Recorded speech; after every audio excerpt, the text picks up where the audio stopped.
one-on-one battle with Hill. Kennedy comes scooting through off the left foot. Can they stop it? Oh! He's covered in glory, Josh Kennedy. What a kick! What a kick! An amazing victory for the Eagles. How did they do it? I don't know. But they've got home. They have got home with 3 incredible goals.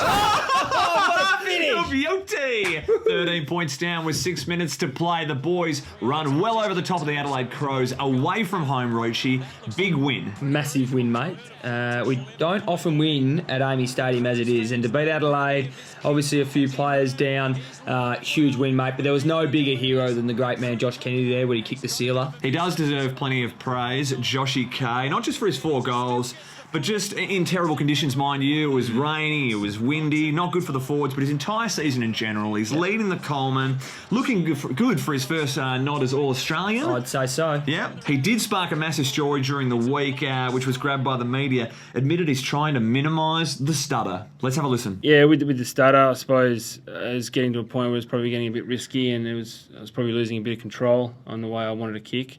So that's something I'm working on, and slowly coming into this last half of the year. Not cutting out, but just trying to get it back to the point where I'm in control and I feel comfortable in kicking the goal. How do you think he'll go, mate? I hear it's hard to fix a stutter these days. That's the worst gags I've heard for a while, mate. And look, we're not rating well, all right? No, we're not. So, viewers watching that, please keep watching.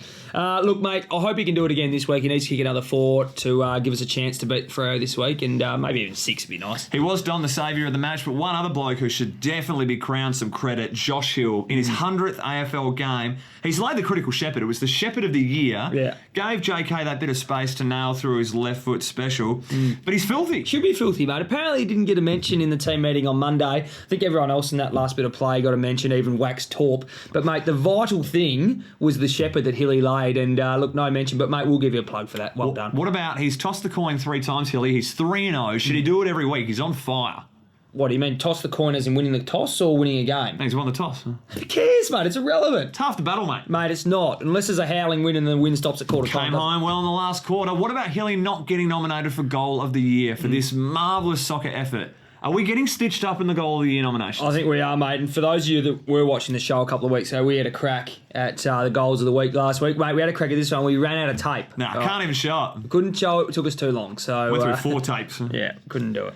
Many key contributors in the win against Adelaide. Too many to mention. It's only a 9-minute show, and let's face it, about 5% of you watch it till the end, so let's not kid ourselves and get straight to it. Matt Priddis, 33 disposals, 11 clearances, elite numbers again. Take a bow. It's just something we're so used to.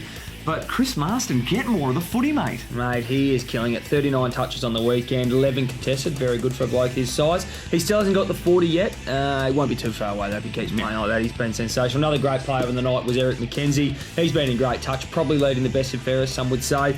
He's taken 11 marks, 4 contested. Surely...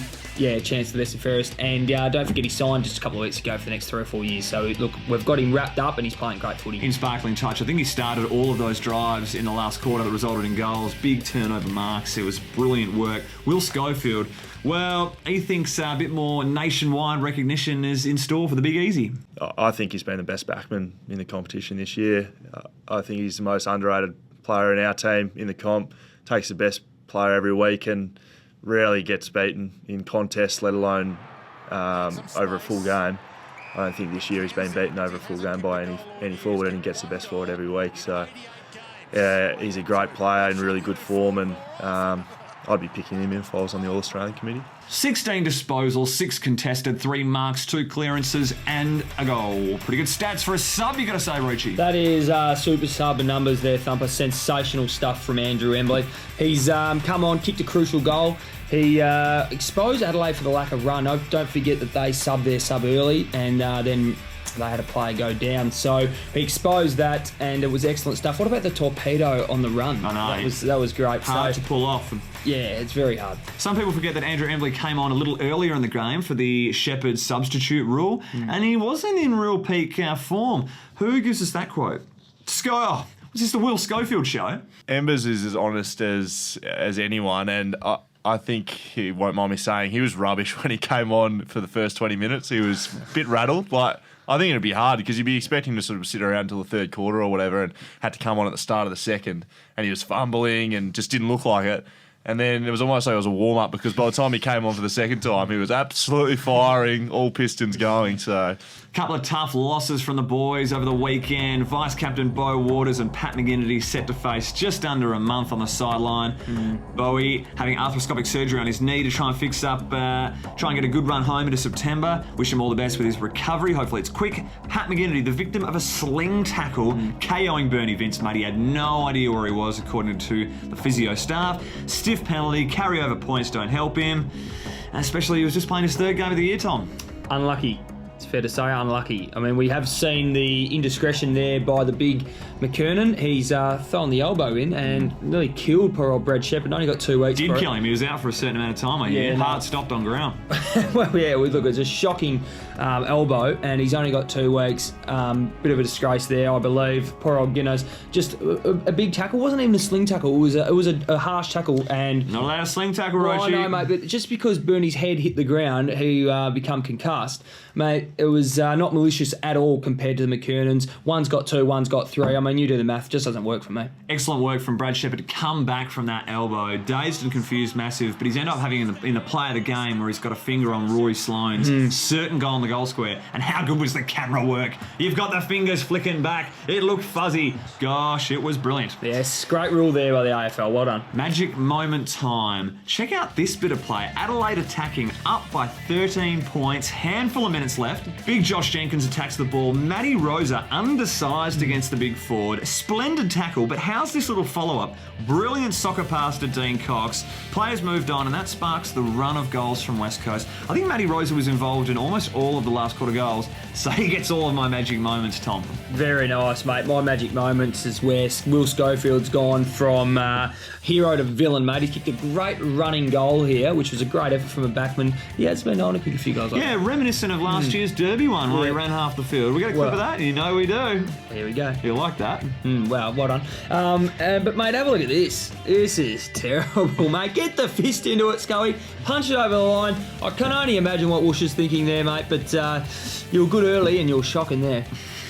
It's a big game. Sunday afternoon, final game of the round. It's Carlton mid-derby time. There's no time like it around town. Some massive changes to this side. Let's have a look. We see Ash Smith return back into the side. Scotty Lycett on standby in the ruck, it seems. Blaine Wilson coming in.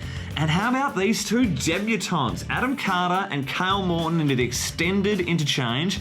I wonder if they'll get a game. Beau Waters, Paddy McGinnity missing out as we have discussed. Yeah, look, a couple of good ins there for the Eagles. Morton obviously played a lot of games for Melbourne, and we're hoping he can add a fair bit of run on the outside for the Eagles. And obviously, young Cart's there. He's been playing pretty good footy down at South Freo, so he'll obviously get a job somewhere along the line. Comfortable winners, Fremantle were back in round 1 by 28 points. West Coast playing much better footy in the last 3 weeks, testing the Bombers and Hawks and knocking off the Crows. Hutchings, Dalziel, all in good touch coming into the side. They've all made the most of their opportunities because we have been dealt some massive injury blows, as John Worsfold discusses. You replace those guys with other players. We've got some young players that have been holding up pretty well at times, and different players that bring different strengths to the team. So it's opportunities for guys to play a lot of senior footy and show what they can do. Who is going to stand up and take this game by the scruff of the neck? Jack Darling, very quiet against the Crows. He's had 3 touches, no goals. He'll be stewing about that. He's just too great a talent to stay quiet for too long. Will be a sunny day. It's going to suit him overhead, and he'll have plenty of run up and down the field. McFarlane's a massive loss for the Dockers. Means Dawson will go to the big show, JK. And Silvani, I think this thing is a bit too wet behind the ears this year to cover Jack and his run. He'll be the first West Coast forward to win the Ross Glendenning medal, in my opinion. Cop some of that, Rochi. What do you got? Nothing. What? No, nothing, mate. It's going to take 22 blokes this week. I'm going to use the old cliche, mate. 22 on 22. It's going to take the 22 of the boys to get over the line against the Dockers. Mate, you bust on 22. Multicultural round this weekend. Nick Nat's doing plenty of hype, and he is getting plenty of attention. But one bloke who's not, Brad Dalziel, mate. He's a multicultural superstar. What do you mean? His mum's born from England. What? Born from England? Born in England. Oh, that'll work. Oh, well done, Dal. Anyway, guys, hooroo till next review. Sweet.